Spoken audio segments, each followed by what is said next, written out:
name is Olivia Reed, and I'm 30 years old. On paper, my life has always looked boring in the way that makes bankers nod with approval. I'm a data analyst for a mid-sized financial company. My days are an endless stream of spreadsheets, trend lines, and risk reports. I find patterns and chaos for a living.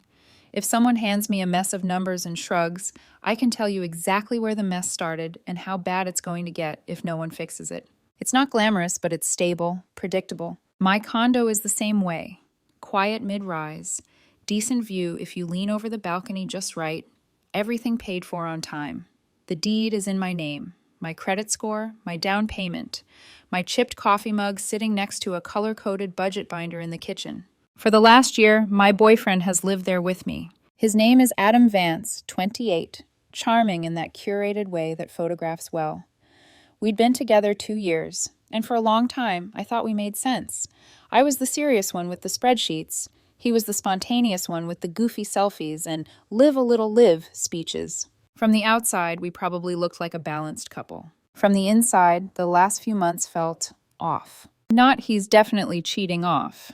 More like watching a chart where the numbers are drifting just far enough from the baseline that your gut says something's wrong, even if it's not catastrophic. Yet. It started small. Too many giggly, hush-hush conversations between Adam and his little sister Maya, 26. Too many loaded questions tossed at me like casual jokes. Would you forgive me if I messed up once? If someone flirted with you, you'd say no, right? Like, immediately? How do you know if someone's really loyal? He'd ask and then glance at his phone like he was waiting for someone to text him back with a score. The first real spike on the graph came a month ago. I have this collector's edition figurine. Yes, I'm a nerd. No, I'm not embarrassed. That sits on a shelf next to my TV. Limited run, expensive, a reward I bought myself when I got my last promotion. One day it was just gone. I came home, dropped my bag, and felt that weird electric jolt you get when something in your space has been moved. The shelf looked wrong. My brain ran an instant inventory and tripped over the empty spot. Adam, I called, did you move my figurine? He didn't even look up from his phone. What figurine? The one that's been on that shelf for 2 years, I said, pointing at the blank space. The one you made fun of exactly 12 times. Oh, that, he frowned. I didn't touch it. Maybe Maria knocked it over or something. Maria is my cleaner. She's in her late 50s, tiny, soft-spoken, and has been coming twice a month for 4 years. She's the kind of person who apologizes to furniture when she bumps into it. Maria wouldn't steal from me, I said immediately. I didn't say steal, Adam replied, a little too fast. I just, things go missing. People get tempted. He said it lightly, but his eyes were sharp, watching my reaction. 2 days later, he was angrier. You need to talk to her, he snapped while we were doing dishes. That thing was worth a lot, Liv. She probably sold it already. This is what happens when you trust people too much. I did talk to her, I asked gently, trying not to sound accusatory. Maria's eyes filled instantly with tears. She kept wiping her hands on her apron, insisting she would never, ever touch my things. And I believed her. Everything in my career has trained me to recognize when someone is lying. Her voice shook, her English slipped, and shame, not guilt, colored her face. When I told Adam I wasn't firing her, he exploded. So you trust a stranger more than your own boyfriend? He demanded. I can't believe this, Olivia. She took advantage of you and you're just letting her. I didn't fight back, not out loud. But something inside me went very still. When patterns change, you don't argue with the numbers. You collect more data. The next day, on my lunch break, I bought a discreet, high-definition camera, sleek, black, and small enough to pass as a Bluetooth speaker. I set it on the media console in the living room, pointed at the main area. I thought you hated smart devices, Adam said, eyeing it. It's not smart, I lied smoothly. Just a camera. We keep saying we should have something in case anyone breaks in. Plus, if something else goes missing, we'll know for sure who took it. It protects your stuff too. His face brightened at that. Okay, I see you, data queen, he said, kissing my forehead. Guess I should be glad you're paranoid. I let the word slide. I wasn't paranoid, I was paying attention. For a while, nothing happened. The camera blinked its little red light day after day, recording empty rooms, Netflix nights, and me folding laundry on the couch. I didn't bother reviewing the footage. Not until the night everything blew up. It was a Friday. Adam said he was going to a guys' night, wings and beer at some sports bar. He kissed me on the cheek, promised to be home late, and left smelling like cologne. I changed into an oversized t-shirt, curled up with a book, and let the quiet settle around me like a blanket. At 9 p.m. sharp, the doorbell rang.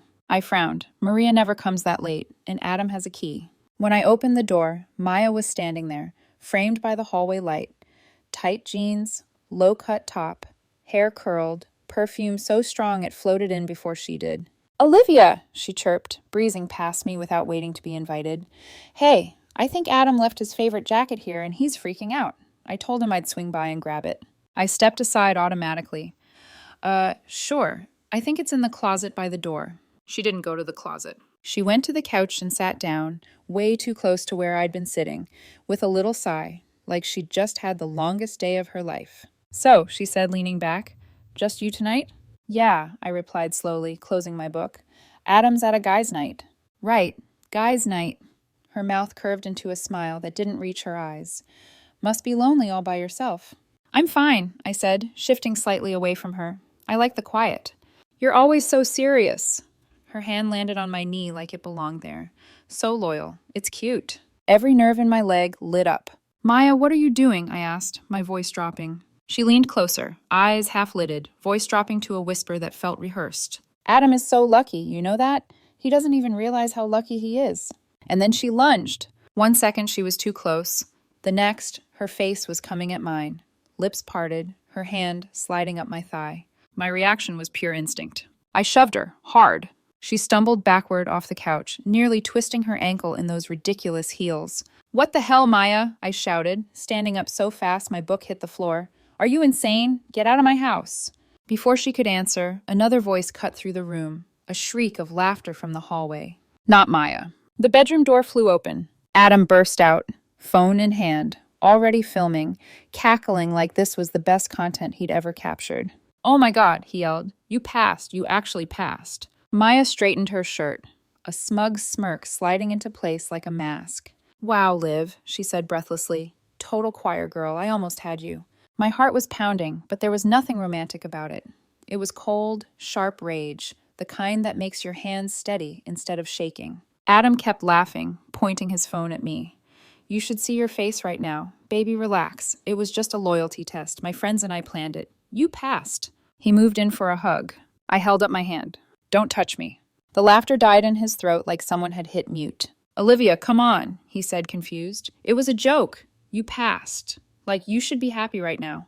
"I heard you," I said quietly. "You said I passed." "Yeah." He glanced at Maya, then back at me. "You did." I looked him straight in the eye. "You didn't." For a moment, he actually looked scared. "What are you talking about? I didn't do anything. It was just a test." "You had your sister sexually harass me in my own home," I said, each word slow and precise. "You hid in the bedroom and filmed it for what? A laugh? Content? To send to your friends?" "You're overreacting," Maya snapped. "It was harmless." "Was it?" I asked. I turned my head and looked past them, at the small black lens on the media console. "Because I wasn't the only one filming. I was recording too," I said softly, in 4K with crystal clear audio. Silence dropped over the room like a curtain. Adam's face went pale. "What camera?" he whispered. "The one I installed when my figurine went missing, and you decided Maria must have turned into a thief overnight," I said. "Funny thing, I finally have a reason to review the footage." I walked toward the console. Adam lunged for it. "You can't film me in my own home," he shouted, grabbing for the device. "This isn't your home, Adam," I said, stepping between him and the camera. "It's mine, and you're no longer welcome here." His mouth fell open. "You're breaking up with me over a joke?" "I'm breaking up with you over a malicious, premeditated setup that involved your sister putting her hands on me while you hid and recorded like a creep," I replied. "You two are disgusting." While they sputtered, I pulled out my phone, opened the camera app, and started downloading the last 10 minutes of footage. My thumb flew across the screen, familiar motions soothing my shaking insides. "You have until this finishes downloading," I said without looking up, "to pack a bag with your essentials, walk out that door, and not come back." "You're crazy," Maya hissed. "You can't do this." I ignored her. I was busy. Because as they scrambled around, grabbing chargers and makeup and whatever else they could stuff into a duffel, I was composing an email. To Mr. and Mrs. Vance. Subject: Your son's and daughter's weird new hobby. I attached the file. I typed, "Mr. and Mrs. Vance, Olivia here. I thought you should see what Adam and Maya consider a hilarious joke. This footage was taken in my living room approximately 15 minutes ago. I'm sure you'll be as disturbed and disappointed as I am. Adam's things will be at the curb tomorrow." I hit send. Adam saw the "to" line over my shoulder and went white. "You sent that to my dad?" he choked. "Olivia, you can't—" "He's a numbers guy," I said, opening the front door. "He can look at the data and draw his own conclusions." I held the door open. "Get out." They stumbled into the hallway. Adam swearing I'd ruined his life, Maya snarling threats she couldn't back up. I shut the door, turned the deadbolt, leaned my forehead against the cool wood for a second, breathing. My phone buzzed in my hand, already lighting up with an incoming call from Mrs. Vance. I declined it. Then I went to the kitchen, poured myself a generous whiskey, and sat down at my laptop. Because if there's one thing I know, it's this. The first weird spike on a chart is never the whole story. And I had an entire month of footage to review. 72 hours later, I was running on caffeine and spite. My phone looked like it had been possessed. Missed calls stacked on missed calls, notifications so constant the screen felt hot. Adam, Maya, Mom Vance, Dad Vance. Unknown numbers. Voicemails I refused to listen to. The texts were their own kind of art. From Adam. "Delete that video right now, Liv. You violated my privacy. This is illegal. My dad is going to sue you. You ruined everything. I hope you're happy." From Mrs. Vance. "Miss Reed, dear, please pick up. This is a terrible misunderstanding. The kids were just high-strung. They didn't mean any harm. Please, let's talk like adults. Call me immediately." From Maya. "You're literally insane. You assaulted me and filmed it. You think anyone is going to believe your side when they see what you did?" I didn't respond to a single one of them. I was busy. Friday night, the night I kicked Adam out, I didn't sleep. I sat on my couch with my laptop open, the camera SD card slotted in, and watched. At first, it was hours of nothing. Me doing yoga, Adam scrolling on his phone, Netflix, Maria dusting carefully around that figurine, normal life. Then I found the first clip. The figurine was on the shelf. Timestamp, 2 days before I noticed it was missing. Adam was alone in the living room, pacing with his phone to his ear. He stopped in front of the shelf, looked at the figurine, and gave a sharp little laugh. "Yeah, I know which one," he said to whoever was on the other end. "The nerd statue. She loves that thing." He hung up, grabbed his suitcase from the hall closet, flipped it open on the floor, and, without even a moment's hesitation, picked up the figurine and tucked it inside. Then he zipped the suitcase halfway, slid it back into the closet, and walked away. Timestamp, 48 hours before I lost it. When I'd confronted Maria, that suitcase had already been hiding his lie. I saved the clip as Exhibit A, theft. The second clip made my stomach knot tighter. The living room again. Evening. Adam and Maya on the couch, leaning in close, whispering like kids planning a prank in a cafeteria. Except they were in their 20s, and this wasn't a movie. "Okay, so you'll ring the bell around 9, Adam said. "I'll pretend I'm out. Just go in, sit next to her, be flirty. See how far she lets it go." Maya rolled her eyes. "I don't need instructions on how to flirt, Adam. What if she actually kisses me back? Then what?" He smirked. "Then I get it all on camera and she fails. Either way, it's content. My friends are dying to see if she's really as perfect as she acts." "So I'm the villain?" Maya laughed. "Relax. You'll look hot. No one's going to blame you," he said. "Just make her prove she's loyal." "And if she is?" Maya asked. Adam shrugged. "Then we post a loyal girlfriend test instead. Either way, we win." I renamed that file Exhibit B, the conspiracy. The third clip was somehow worse. It was Adam alone again, pacing, phone pressed to his ear. I recognized the tone he used when he talked to his mother, half adult, half boy, trying to sell her on something. "Mom, I swear, she's so easy to manage," he said. "She thinks she's this big, independent woman, but if I cry a little and talk about my feelings, bam, she's apologizing for upsetting me." He laughed. "No, listen, I'm going to do this loyalty test thing with Maya. Yeah, I know. It's stupid, but Liv needs to be reminded she's not above being tested like everyone else. And if she fails, I walk, and she looks like the villain. If she passes, I get a great story. You'll see." Silence while his mother talked on the other end. Then Adam again. "Of course she'll forgive me. She always does. She hates conflict. She's useful that way." I sat there, watching my own living room on the screen, and felt something inside me detach, like a snapped thread. I saved that file as Exhibit C, financial and emotional manipulation, even though it was more emotional than anything. But the title felt right. He hadn't just been playing games with my heart. In his mind, I was a resource, a system to optimize, a useful variable. By the time the sky outside my window shifted from black to gray, my eyes burned and my brain felt both exhausted and wired. I changed the locks that morning. The locksmith didn't ask questions. It cost me $260, and a Saturday I'd planned to spend doing nothing. But when the new keys clicked in the fresh deadbolt, I felt my shoulders drop half an inch. Worth it. At exactly 10 a.m., someone started pounding on my door. Not knocking, pounding. I checked the peephole and had to bite back a humorless laugh. Arthur and Helen Vance, Mr. and Mrs. Vance, stood on the other side, dressed in their weekend casual, looking like a couple from a mortgage ad. Behind them, Adam hovered, arms crossed, trying very hard to look angry instead of terrified. I opened the door but kept the chain on. "Miss Reed," Mr. Vance said, voice tight, "take the chain off. We need to talk." "No," I replied calmly, "we don't." "Don't you dare be disrespectful," Mrs. Vance snapped, stepping forward like she might shove the door open on sheer indignation alone. "You humiliated my children. You sent that," she flailed a hand, "that vile video to us. What kind of woman does that?" I met her gaze through the narrow gap. "A woman who was sexually harassed in her own home," I said, "by your daughter, at your son's instruction, while he filmed it." She reared back like I'd slapped her. "That's not what happened," Adam cut in quickly. "It was a loyalty test, Liv. You passed. We were going to tell you." "You hid in my bedroom and laughed while Maya put her hands on me," I said. "You weren't testing me. You were entertaining yourself." Mr. Vance lifted a hand, rubbing his forehead like he felt a migraine coming on. All right. Everyone lower your voices. Olivia, this has gotten out of hand. Can we just come in and talk like adults?"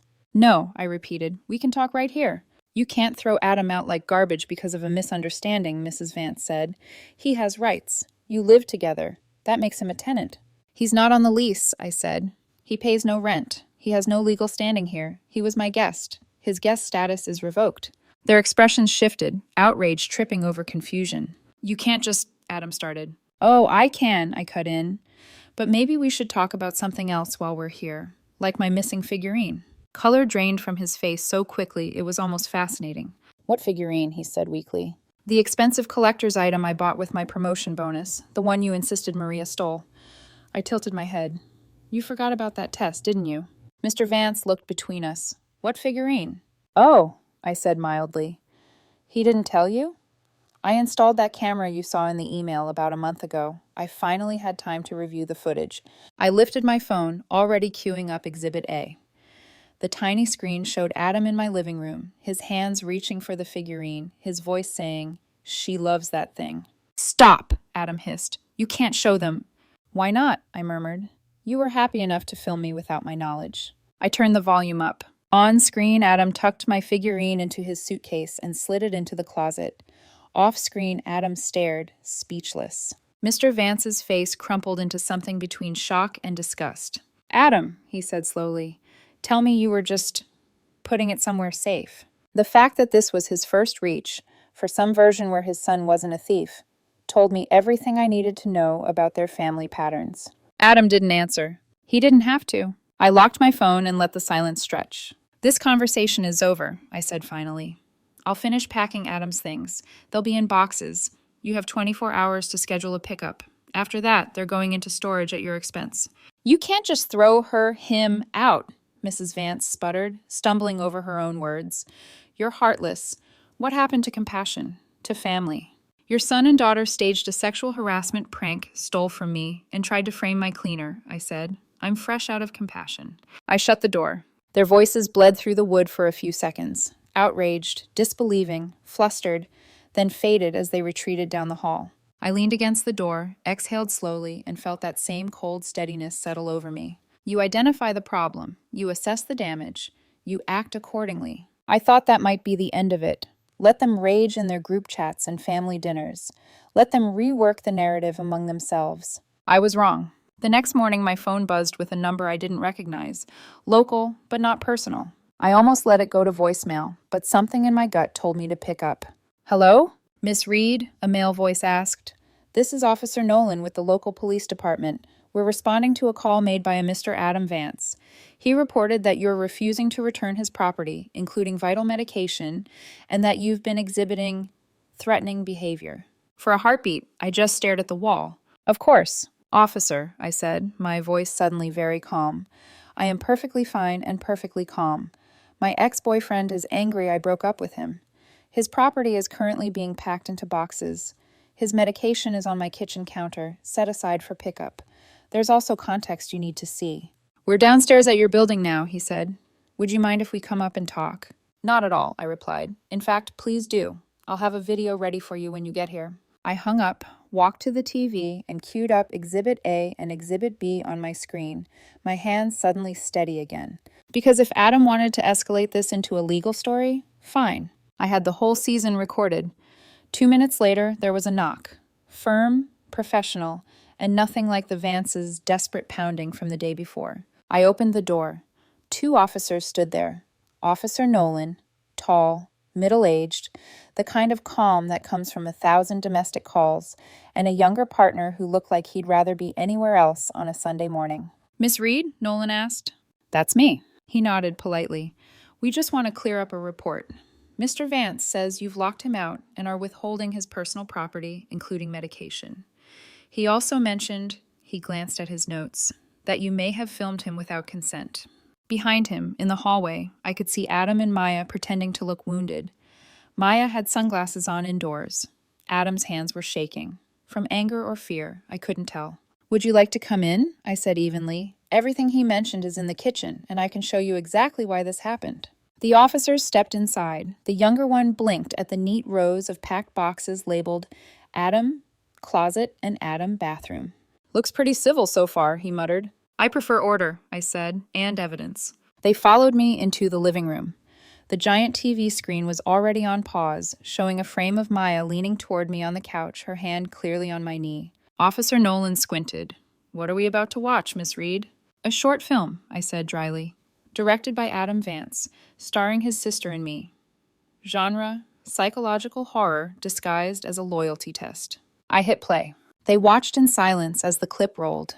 Maya's flirtatious comments, my stiff body language, the sudden lunge, my shove, then Adam bursting out of the bedroom, laughing, recording on his phone, shouting, "You passed!" When it ended, the room was so quiet I could hear the hum of the refrigerator. So, Nolan said finally, turning toward me, just to be clear, she tried to kiss you, you pushed her away, and your ex-boyfriend filmed it as a prank? That's correct. And now he's upset because you broke up with him and won't let him move back in. Also correct. And you filmed it too? Yes, I said, because I'd already suspected theft and gaslighting. My home, my camera. One-party consent state. The footage protects me. Nolan's partner coughed into his hand, clearly trying not to laugh. Nolan sighed, the long, tired exhale of a man who's seen every flavor of stupidity. He walked to the door and opened it. Mr. Vance, he called into the hallway. Adam and Maya straightened. Your ex-girlfriend is fine. She's calm, cooperative, and has your medication packed for you. He pointed toward the brown paper bag on my counter. This is a civil matter, not a criminal one. She's allowing you to take your things now. We'll stand by while you do. Maya's face twisted. But she threatened us. She's crazy. Ma'am, Nolan interrupted, his tone flat. We've seen the video, the one you staged. If you'd like, we can cite you for misuse of emergency services. Your choice. Maya's mouth snapped shut. Adam stared at the floor. This isn't over, he muttered. Oh, I'm counting on that, I said quietly. For the next 30 minutes, I sat on my couch sipping coffee while Adam and Maya shuffled in and out, hauling boxes, backpacks, and a lifetime of self-importance. The officers leaned in the doorway, chatting about football. At one point, Maya dropped a box and glared at me. You'll regret this. I didn't look up from my mug. Cool. Tell your dad I said hi. When the last bag was gone, Officer Nolan gave me a small nod. You handled that better than most. For what it's worth, they looked embarrassed. Good, I said. Embarrassment is a decent teacher. The door closed. The apartment went still again. Just me, the soft tick of the wall clock, and a faint trace of Adam's cologne lingering in the air. I could have cried. Instead, I cleaned. It took 2 hours to scrub away their fingerprints and bad energy. By the time I finished, the place looked like mine again. Quiet, precise, peaceful. I thought that might be the end of it. It wasn't. 3 weeks later, a thick cream-colored envelope arrived in my mailbox. Embossed, expensive, formal, the kind of stationery meant to intimidate. The return address read, Vance Henderson and Associates, LLP. I felt a cold laugh building before I even opened it. Inside was a 3-page letter written by Mrs. Helen Vance herself on official company letterhead. It wasn't from a lawyer.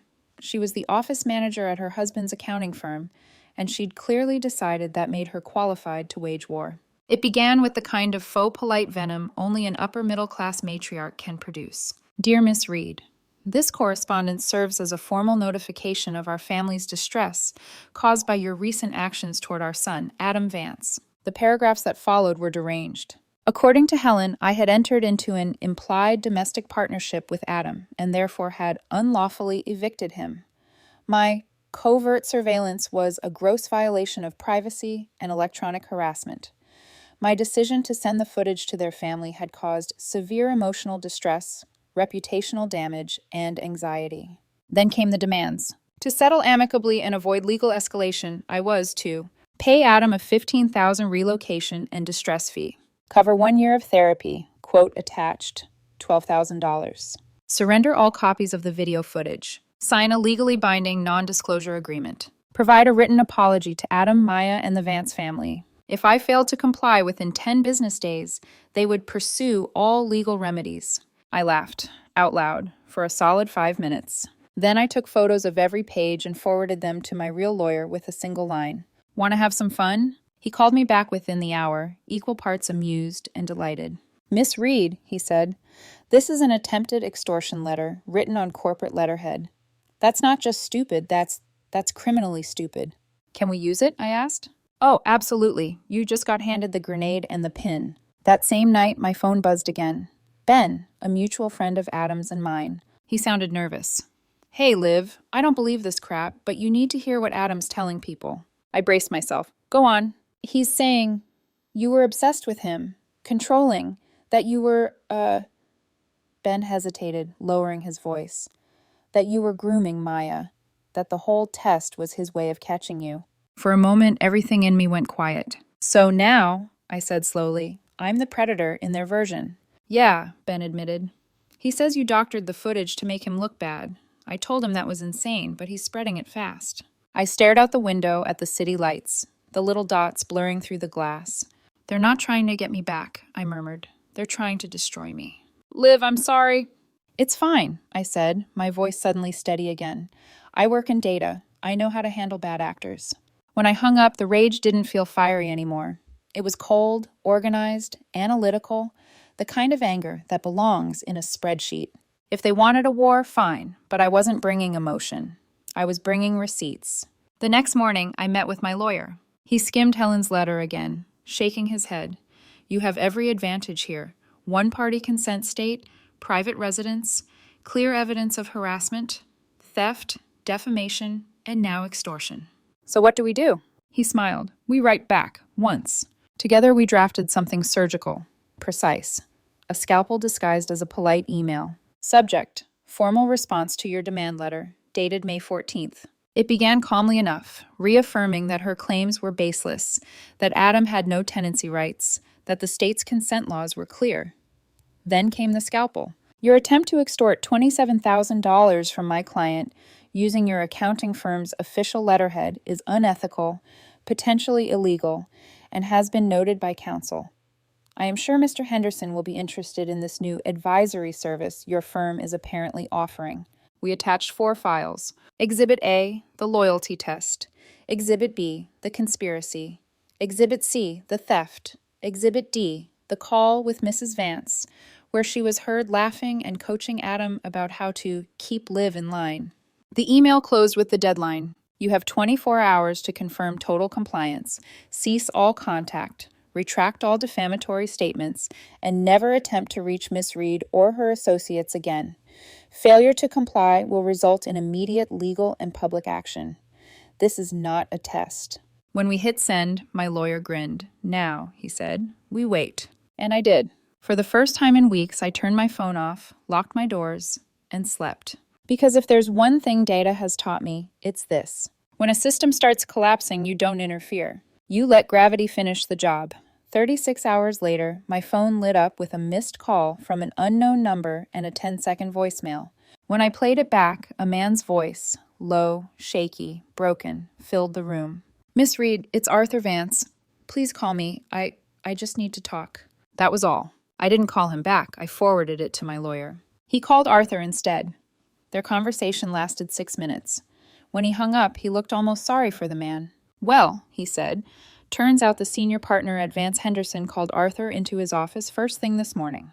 Apparently, they don't appreciate company letterhead being used for personal blackmail. Helen was fired on the spot, for cause. Arthur was given a choice: fix this mess or find a new firm." A slow, incredulous smile crept across my face. "So the grenade went off." "Oh, it did," my lawyer said. "And now the shrapnel's all theirs." The next evening, my mutual friend Ben called again. His voice carried that mix of awe and gossip fuel. "Liv, you're not going to believe this. Adam just posted the weirdest apology in the group chat." "What kind of apology?" "He said he'd had a bad breakup, that he said some untrue and slanderous things about you, that he's deeply sorry for spreading lies out of anger." Then he left the chat. I leaned back on my couch, letting the satisfaction wash over me like warm static. "Sounds like someone got a family meeting," I murmured. He had. Later, I'd learn what really happened, from Ben, who got it from a cousin, who got it from someone inside the Vance household. Arthur came home that night carrying a flash drive. He called everyone into the living room. Helen, Adam, Maya. He plugged the drive into the TV and pressed play. Exhibit A. Maya's lunge. My shove. Adam's laughter. Exhibit B. The two siblings whispering about the setup. Exhibit C. Adam hiding my figurine. Exhibit D. The phone call where Helen coached him on how to keep Liv manageable.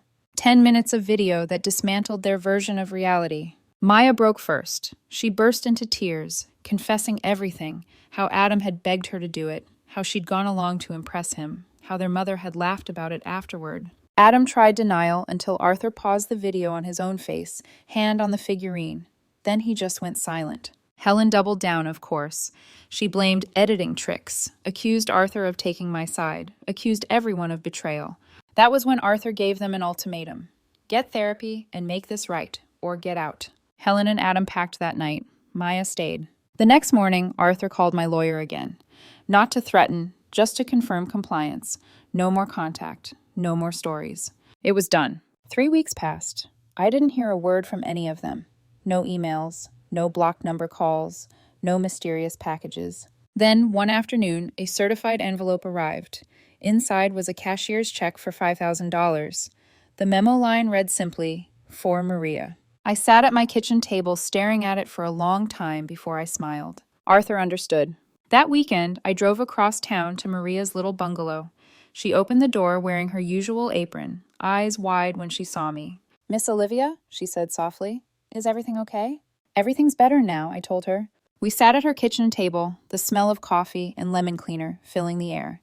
I told her the truth, that Adam had stolen the figurine, blamed her, lied to me, that his father had sent this. When I slid the check across the table, Maria covered her mouth with both hands. Tears filled her eyes. "I can go home," she whispered. "I can finally go home to see my sister." She started crying in earnest then, and I just let her. It felt like closure for both of us. That night, back in my quiet condo, I poured a glass of wine and did one final cleanup. I deleted every copy of the videos from my cloud. The originals went onto an encrypted hard drive, sealed in a safe deposit box downtown, my trust but verify insurance policy. The apartment was still, peaceful, clean. For the first time in months, it felt like mine again. I've thought a lot about patterns since all this happened. The Vances built their lives on tests, loyalty tests, morality tests, games where someone always had to lose for them to feel secure. They played one with me and assumed they'd control the outcome. But here's the thing about patterns. If you don't understand them, they'll expose you. They played a stupid game. They didn't just win a stupid prize, they lost everything.